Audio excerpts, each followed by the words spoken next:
ៅដូចជាស្លាបក្អែកសក់ខ្មៅដូចជាស្លាបក្អែកសក់ខ្មៅដូចជាស្លាបក្អែកវាជាសម្រស់ពីដីកំណើតយើងវាជាសម្រស់ពីដីកំណើតយើងវាជាសម្រស់ពីដី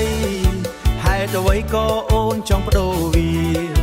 ហេតុអ្វីក៏អូនចង់បដូរវាកុំយកលក្ខណៈអ្នកដតីមកលៀបលើកាយអូនលៀបពណ៌សក់ចឹងមិនល្អទេមិនល្អទេមិនល្អទេអូនលៀបពណ៌សក់ចឹងមិនល្អទេមិនល្អទេមិនល្អទេសម្រស់ធម្មជាតិថ្លៃជាងប្រាក់កាសកុំឲ្យបាត់បង់អត្តសញ្ញាណខ្លួន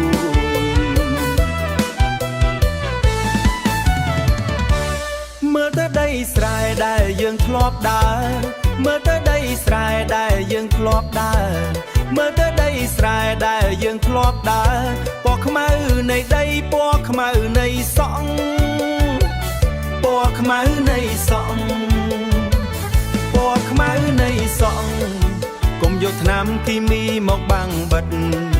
កុំយកថ្នាំគីមីមកបាំងបិទដូនតាយើងរាំងបិទដូនតាយើងរក្សាទុកឲ្យយើងយូរហើយ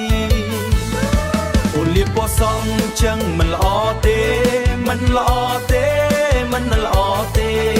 អូនលៀបពណ៌សក់ចឹងមិនល្អទេមិនល្អទេមិនល្អទេសម្រស់ធម្មជាតិថ្លៃជាងប្រាក់កាស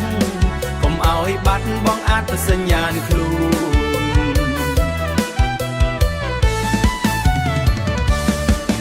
ចូលអូនស្ដាប់សំឡេងស្គរចូលអូនស្ដាប់សំឡេងដីកុំឲ្យវប្បធម៌គេមកលេបត្របាំងចូលរក្សាតម្លៃនៃខ្លួនឯងអូនលៀបពណ៌សក់ចឹងមិនល្អទេមិនល្អទេមិនល្អទេអូនលៀបពណ៌សក់ចឹងមិនល្អទេមិនល្អទេមិនល្អទេសម្រស់ធម្មជាតិថ្លៃជាងប្រាក់កាសកុំឲ្យបាត់បង់អត្តសញ្ញាណខ្លួនរក្សាពណ៌ខ្មៅរក្សាពណ៌ខ្មៅរក្សាដីយើង